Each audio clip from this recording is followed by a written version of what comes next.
वसीम अकरम, एक नाम जो केवल पाकिस्तान में नहीं बल्कि हर क्रिकेट दीवाने के दिल में बसा हुआ है। एक ऐसा गेंदबाज जो न सिर्फ पाकिस्तान को वर्ल्ड चैंपियन बनाता है बल्कि खुद भी दुनिया के सबसे महान गेंदबाजों की सूची में अपना नाम शुमार करता है। एक वक्त था जब पाकिस्तान को इमरान खान जैसे लीडर की कमी थी और तब वसीम अकरम ने अपनी लीडरशिप से पूरी टीम को संभाला था। उन्होंने अपनी गेंदबाजी के जादू से अपोजिशन के होश उड़ा दिए और साबित किया कि कैसे टैलेंट से ज्यादा हिम्मत और हौसला इंसान को महान बनाता है। लेकिन वसीम का यह सफर कभी भी आसान नहीं था। डायबिटीज जैसी बीमारी ने उन्हें जकड़ लिया, लेकिन उन्होंने कभी भी अपनी गेंदबाजी पर इसका असर नहीं होने दिया। उन्होंने अपनी जान लगाकर सिर्फ क्रिकेट पर फोकस किया। उनका यह सफर सिर्फ ऑर्डिनरी शुरुआत से एक्स्ट्रा ऑर्डिनरी बन गया। उन्होंने अपनी गेंदबाजी से ऐसे चमत्कार दिखाए जिसने हम सबको हैरान करके रख दिया था। लेकिन आखिर कैसे ये 17 साल का दुबला पतला लड़का दुनिया का सबसे खतरनाक लेफ्ट आर्म फास्ट बॉलर बन गया? आइए जानते हैं वसीम अकरम की कहानी।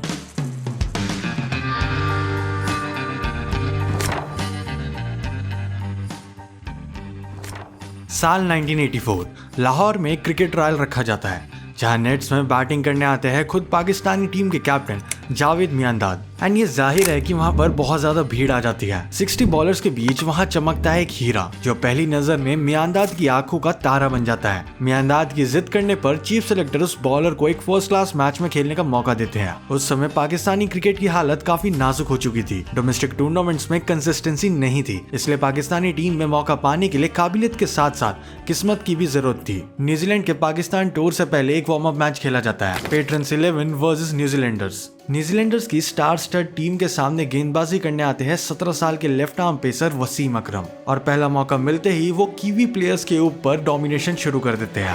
Wasim Akram has his first test wicket and Wasim Akram is out caught in close by Martin Crowe। पहली पारी में 7 विकेट लेकर वो सीधा पाकिस्तान की ओडीआई स्क्वाड में जगह बना लेते हैं और यहाँ से शुरू होती है एक लेजेंडरी प्लेयर की स्टोरी। 23 नवंबर 1984 न्यूजीलैंड ओडीआई सीरीज के दूसरे मुकाबले में वसीम अकरम को मौका मिलता है, लेकिन जितना भरोसा उन पर जावेद मियांदाद ने पहले दिखाया था उतना उस टाइम के कैप्टन जहीर अब्बास को नहीं था। मैच केवल 20 ओवर का होता है जहां वसीम अकरम ने 4 ओवर में 31 रन दे दिए थे। परफॉर्मेंस शायद इतनी बुरी नहीं थी, लेकिन इस सीरीज के पहले 2 मैच जीतने के बावजूद केवल 4 ओवर करवाकर वसीम अकरम को टीम से ड्रॉप कर दिया जाता है। वसीम अकरम जो अगले कुछ सालों में दुनिया को हिला देने वाले थे, उनका करियर महज एक मैच के बाद खतरे में था। मगर इस कहानी में एक बार फिर से एंट्री होती है जावेद मियांदाद की। देन आता है एक tournament, Benson and hedges world championship 1985। उस टूर्नामेंट के शुरू होने से पहले एक बार फिर कप्तानी मिल जाती है जावेद मियांदाद को। टीम सिलेक्शन से पहले अकरम को खिलाने के लिए डेस्परेट मियांदाद ने न्यूजीलैंड के खिलाफ वसीम अकरम का टेस्ट डेब्यू करवाया। मगर पहले मैच में वसीम अकरम का परफॉर्मेंस बहुत खराब रहा। उन्होंने पहली इनिंग्स में 35 ओवर्स में 105 रन देकर केवल 2 विकेट्स लिए थे एंड न्यूजीलैंड वो टेस्ट मैच एक इनिंग्स और 99 रन से जीत जाती है। देन आता है उस सीरीज का 3rd टेस्ट और ये शायद वसीम अकरम के लिए आखिरी मौका भी था वर्ल्ड चैंपियनशिप खेलने के लिए, जिससे वो अपनी सीट को रिजर्व कर पाए। और इस मैच का नतीजा, पहली इनिंग में 26 ओवर में 7 मेडन 2.15 की इकोनॉमी के साथ 56 रन और 5 विकेट हॉल। देन दूसरी इनिंग में उन्होंने 33 ओवर्स डाले जिसमें 10 मेडन शामिल थे और 2.18 की इकोनॉमी के साथ उन्होंने 72 रन्स देकर फिर से 5 विकेट्स लिए। एक ही टेस्ट में वसीम अकरम ने 2 5-overs लिए और 10 विकेट हॉल भी पूरा किया। और इस परफॉर्मेंस के तुरंत बाद नाम आया वसीम अकरम का पाकिस्तान की वर्ल्ड चैंपियनशिप स्क्वाड में। देन ये टूर्नामेंट शुरू होता है। टूर्नामेंट का पहला मैच और वो भी इंडिया वर्सेस पाकिस्तान। पहले बैटिंग करते हुए पाकिस्तान की संभली हुई शुरुआत हुई 119 फॉर 3, लेकिन वहां से एक ऐसा कोलैप्स देखने को मिला जिससे पाकिस्तान की टीम केवल 183 रन्स पर ऑल आउट हो गई। पहले मैच में एक बार फिर वसीम अकरम विकेटलेस गए जहां मोहम्मद अजहरुद्दीन ने इंडिया को जीत दिलाई। पाकिस्तान उस टूर्नामेंट से बाहर होने के कगार पर था और उनके सामने खड़ी थी mighty Australia.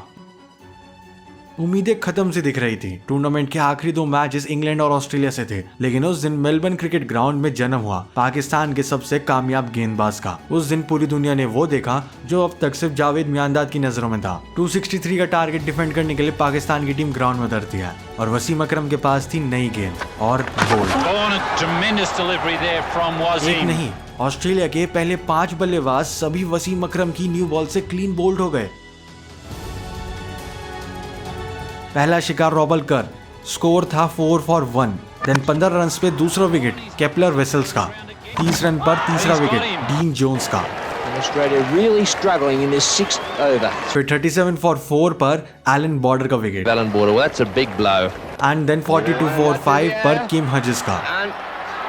5 for 13 to Akram. What a spell. Wasim अकरम ने अकेले ऑस्ट्रेलिया के टॉप 5 बैट्समैन को आउट कर दिया था, वो भी क्लीन बोल्ड। एंड उस मैच में पाकिस्तान ने ऑस्ट्रेलिया को 62 रन से हरा दिया था और वसीम अकरम ने 21 रन देकर 5 विकेट हॉल भी पूरा किया। और ना ही केवल उन्होंने उस मैच में अपना पहला ओडीआई विकेट लिया था, बल्कि पहला मैन ऑफ द मैच भी जीता था। इस परफॉर्मेंस ने पाकिस्तान टीम में उनकी जगह को परमानेंट कर दिया था और यहाँ से वसीम ने पीछे मुड़कर नहीं देखा। इंटरनेशनल क्रिकेट में कदम रखते ही अकरम तबाही मचाने लगे थे। उनकी परफॉर्मेंस को देखकर उनकी फैन फॉलोइंग ने एक ऐसी रफ्तार पकड़ी जिसको देखकर ऐसा लग रहा था कि पाकिस्तान को उनमें इमरान खान का सक्सेसर दिख रहा हो। बहुत कम समय में ही वसीम अकरम ने महज एक नेट बॉलर से नेशनल सेंसेशन तक का सफर पूरा कर लिया था। कुछ महीनों में ही वो पाकिस्तान के फर्स्ट चॉइस बॉलर बन गए थे। फेम, पैसा, सक्सेस सब कुछ अकरम को बहुत कम उम्र में मिल जाता है, मगर इस जादुई सपने पर ब्रेक भी बहुत जल्दी लगा जब कुछ साल बाद ही अकरम इंजरी के कारण बाहर हो गए। ये उनके अर्ली करियर का एक बहुत बड़ा सेटबैक था। मई 1988 से 1992 तक 44 मंथ्स में वसीम अकरम सिर्फ 10 टेस्ट मैचेस ही खेल पाते हैं, मगर उन 10 मैचेस में भी उन्होंने 64 विकेट्स ले लिए थे।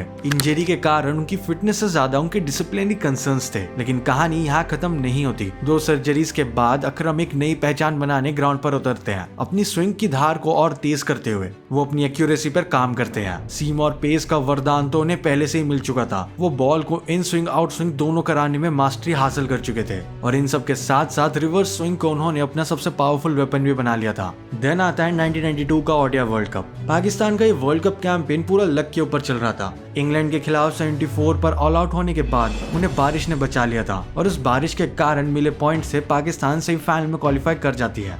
सेमीफाइनल मैच में न्यूजीलैंड के खिलाफ रमीज राजा, इमरान खान, जावेद मियांदाद, इंजमामुल हक और मोइन खान ने जैसे तैसे मिलकर टारगेट को चेस कर लिया था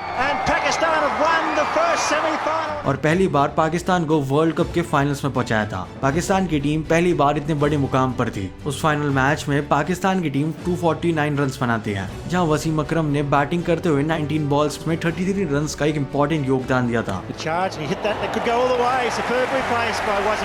लेकिन असली काम अभी बाकी था। स्विंग के सुल्तान वसीम अकरम शुरुआत में ही इयान बॉथम का विकेट निकाल लेते हैं और फिर रिवर्स स्विंग के जोर पर 2 गेंदों में 2 इंग्लिश बैट्समैन को आउट करके पाकिस्तान को उनका पहला और आज तक का इकलौता वर्ल्ड कप जितवा देते हैं।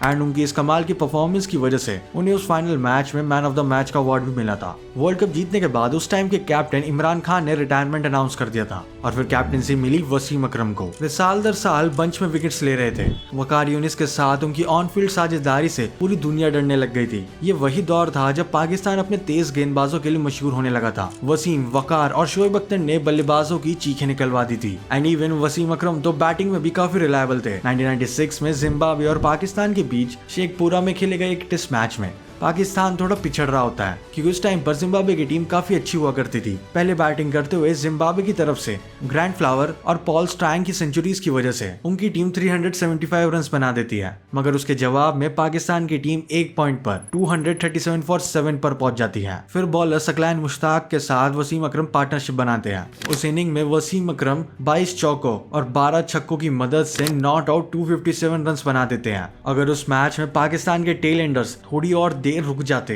तो शायद वसीम अकरम के नाम एक ट्रिपल सेंचुरी भी हो सकती थी। पाकिस्तान की टीम जहां एक टाइम पर 237 पे 7 विकेट खोकर स्ट्रगल कर रही थी, वहीं वसीम अकरम की पारी के बाद उनका स्कोर 553 रन तक पहुंच गया था। इस पारी के अलावा भी वसीम ने अपने बैट से काफी योगदान दिया है। उनके करियर में 7 टेस्ट 50s और 6 ओडीआई 50s है। इसके अलावा उन्होंने 3 टेस्ट सेंचुरीज और 1 डबल सेंचुरी भी मारी है। वसीम का करियर आसमान की बुलंदियों को छू रहा था। अपने प्लेइंग डेज में ही वो पाकिस्तान के सबसे बड़े खिलाड़ी बन गए थे, मगर उनके करियर में सबसे बड़ा झटका तब लगा जब वो 30 साल की उम्र में डायबिटीज से डायग्नोज हुए। लेकिन ये बीमारी भी वसीम को नहीं रोक पाई। आगे जाकर वसीम पाकिस्तान की बेस्ट टीम को 1999 के वर्ल्ड कप में लीड भी करते हैं, बट उस वर्ल्ड कप में पाकिस्तान ऑस्ट्रेलिया से फाइनल हार जाती है। वसीम अकरम ने टेस्ट में 414 विकेट्स और ओडीआई में 502 विकेट्स लेकर पाकिस्तान के सबसे ज्यादा विकेट लेने वाले गेंदबाज हैं। अपने 19 साल के करियर में उन्होंने 17 बार टेस्ट में मैन ऑफ द मैच और 22 बार ओडीआई में मैन ऑफ द मैच का अवार्ड जीता है। उसके अलावा उन्होंने एक नहीं, दो नहीं,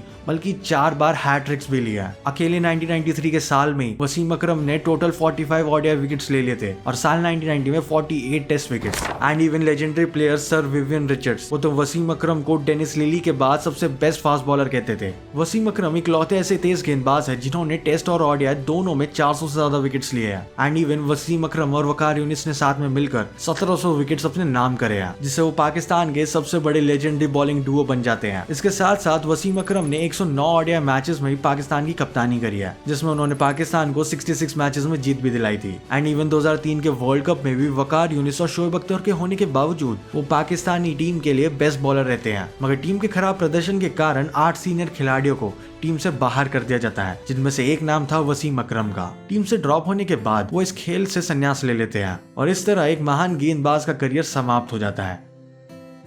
साल 2009 में उन्हें आईसीसी हॉल ऑफ फेम में दाखिल होने का ऑनर भी मिला। ओडीआईज में 500 विकेट्स लेने वाले वो पहले गेंदबाज हैं। वसीम अकरम के पास लिस्ट ए में सबसे ज्यादा विकेट्स और ओडीआई क्रिकेट में दूसरे सबसे ज्यादा विकेट्स लेने का भी खिताब है। वसीम ने जो फील्ड पर किया उसने पाकिस्तान को ही नहीं बल्कि उनके आर्च राइवल्स इंडिया सहित सारी दुनिया को उनकी इज्जत करने पर मजबूर किया। Any reason why Akram so special for you? Because he could bowl those Yorkers and get you out. कि one of the greatest of all times. जितनी भी क्रिकेट देखी है मैंने आपसे बेहतर गेंदबाज नहीं देखा। और आज भी पाकिस्तान का हर बच्चा बड़ा होकर वसीम अकरम बनने का सपना देखता है। एंड इवन वसीम अकरम के फैंस पूरी दुनिया में मौजूद है। वेल, ये थी स्टोरी वसीम अकरम की। अगर आपको युवराज सिंह के ऊपर वीडियो देखना है तो इस वीडियो पर क्लिक करो। अगर आपको बाबर आजम से रिलेटेड वीडियो देखना है तो इस वीडियो पर क्लिक करो। Thanks for watching.